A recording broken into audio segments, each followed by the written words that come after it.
Hello everyone, and welcome to another video of Random Video Game Repair, where we're learning how to repair broken video games one at a time. Mind you, I am a novice, so anything you see in this video may not be the best or efficient way to do things, but I'm learning as I go. Without further ado, William, our lovely assistant, will select the video game category we'll be working on today. Alright, William, take it away.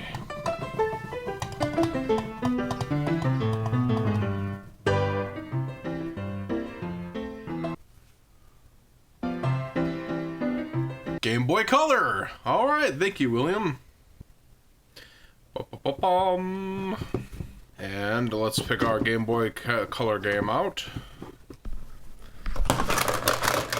Okay, and we'll be working on Cubics. Robots for everyone. This one's definitely going to be a challenge. Let's test it out.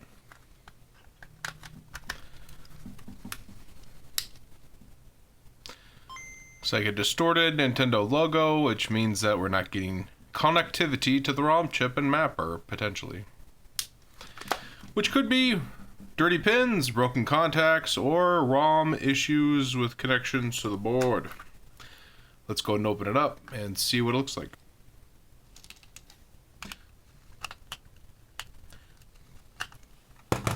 It's like they're using tape to hold it down for some reason. And let's see, how do we look? Definitely got some corrosion on the contacts. Anything obvious yet? Huh, it's got a little indicator here. Nothing over here. We definitely got some really dirty pins. And then we've got possibly some broken traces in this quadrant. Is that rust? Well, that doesn't look good. Now, this stuff, I don't think this stuff would work with getting it off with deoxit anyways. And as you guys know, we like using Wyman glass stove top cleaner and polish. Heavy duty. Removes burned on food. Because it works really good. This stuff is probably going to need at least 4 or 5 pass-throughs. It's also possible that this stuff is not going to come up. Wow.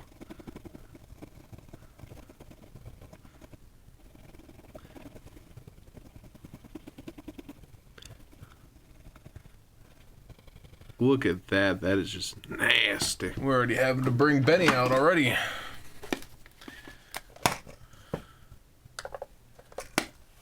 Good boy, Benny. Thank you for doing the hard, icky work.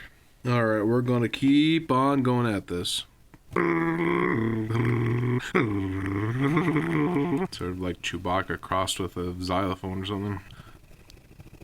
We're just gonna like keep going at these contacts for like a long time. I don't know if we've got some missing stuff.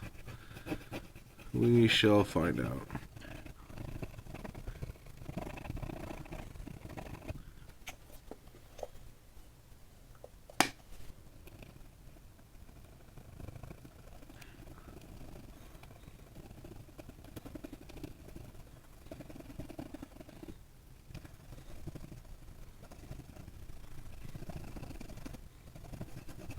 It almost feels like we are making some progress. This stuff is really, really bad though. That's just pretty nasty. We're just gonna keep on going until this stuff looks a lot better.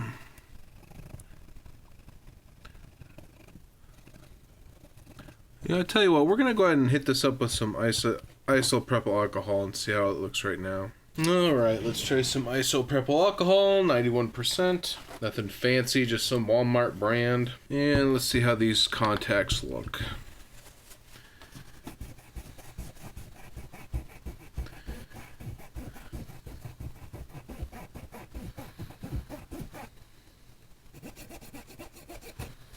Alright, let's see, is this pitting or is this still corrosion?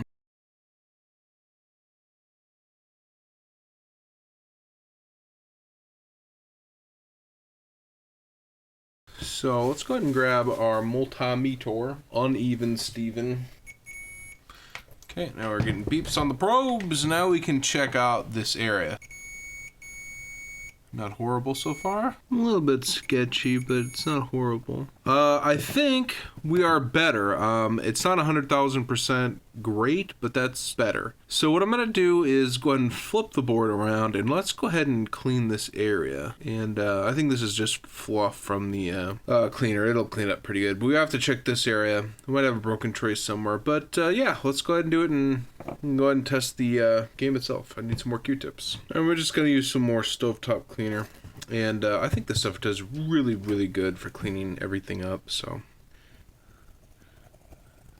Hopefully this will remove dark spots that are corrosion. Put some more in there. Look at that, it's already starting to clean up pretty good. Okay, let's go ahead and clean it up with some more isopropyl alcohol, and I think we're getting close to testing again.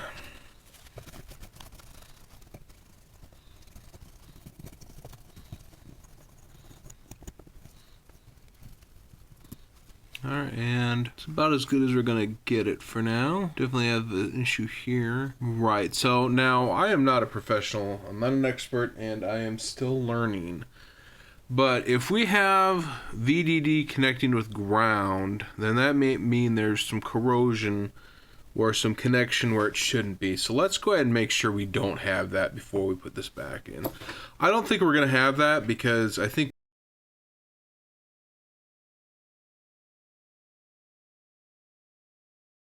now, mind you, we still could have some issues with these contacts, but we'll check it out anyways. Alright, grab our bottom case here. Actually, let's clean this up a little bit. Some green compound on the bottom right. I wonder if that's something that was corrosive. Yeah, that's not really cleaning up at all.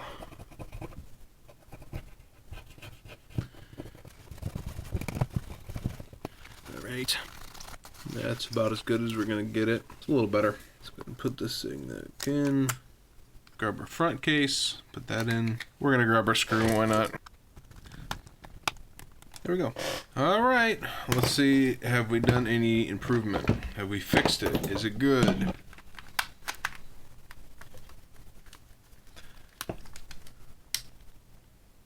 Oh! Oh man, we were so close. Weird. All right, so wait, yeah. So darn. Let me see. Let me try it again. It's possible that the ROM chip needs to be soldered. Darn.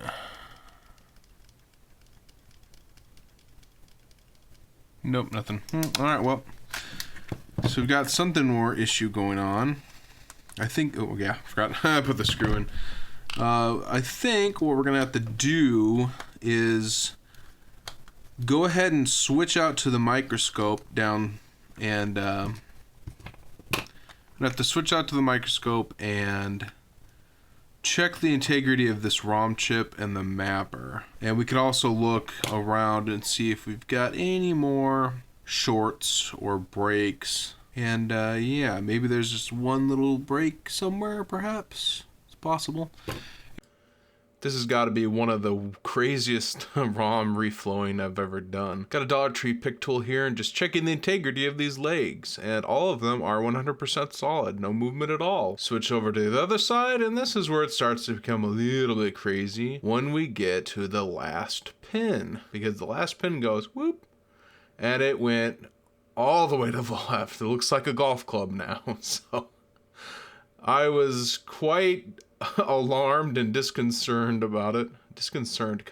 I don't know what I'm saying anymore, but you gotta get this back into place. Make sure we don't break it off, because if we break it off, that is a bad thing. So we gotta go like very gingerly, kind of try to pull it back. Just gonna have to go weep right there. Now that it's back into place, we can go ahead and anchor it down. And that's the first thing I did, was take some solder and just make sure that is good and connected. Now we can go through the rest of these legs and make sure that they are soldered up and in good condition. I was having some issues with my soldering iron. I thought maybe the heating element was going out, and I tried a couple different options. Had a different soldering iron with a new tip, and it just wasn't doing it. I don't know what was going on. But when I switched back to my Radio Shack brand soldering iron, everything seemed to be working okay. So I'm not really sure what the problem is. And as we can see here, it just is not working right until we get a little bit more heat in there. And now it seems to be working okay. I don't know what the problem is. I don't know. Maybe the soldering iron tip was dirty. Maybe that was the problem. I've been kind of running into that problem lately. Then we just use flux on the other side. Make sure all these pins are nice and solid. Good connections. Doing kind of a drag method. I don't know if this is the best way to do it or if I should just go individual pin by pin. But I have this beveled tip on the iron, so it holds a lot of solder and just kind of seeps into the joint. So I don't know. But of course, we're going to take a look at the mapper as well. I don't know if it really needs to be done. I don't know if this is where it has any of the pressure points that'll mess up the legs or not. But we're here. We got the iron out. Might as well do it. And we do every single side of the mapper once we find it. And then we are done. All sides were done. And here we are. Let's see if the game works. Unfortunately, I lost the audio, so I have to do a voiceover. Let's see. Will it work? Click. Nintendo logo. And it booted past the screen. And we have a language thing. It's English, Dutch, French, and Italian. Qubits. Little robot dudes. I remember this from Saturday morning cartoons. And it is a generic racing game. Yeah, so much fun. You could spend literal minutes of enjoyment on this game. My problem is like, I don't know. I was never the biggest racer game, except for maybe Mario Kart. GBA Mario Kart was pretty good. But this is not Mario Kart at all. The controls are a little bit wonky. Almost looks almost like an original GTA thing or something. But yeah, I mean, hey, I'm sure some kid loved this game back in the early 2000s. And there is not much to this game aside from dodge the obstacle and ride around as a robot thing. And drum roll, what is it worth? It is absolutely worthless. $5. And you know what the funny thing is? I'm like, how on earth could they do this game for $5? Turns out it's local pickup only. Well, the other one is $7. What about shipping on that one? It is a free shipping first class, and they're probably losing money by this time. So, I mean, $7 minus $1.30 for fees. I don't know. Maybe that's too generous. Maybe that's too light. And then the shipping, it's not going to be worth it to list. Anyways, thank you guys for watching, and God bless.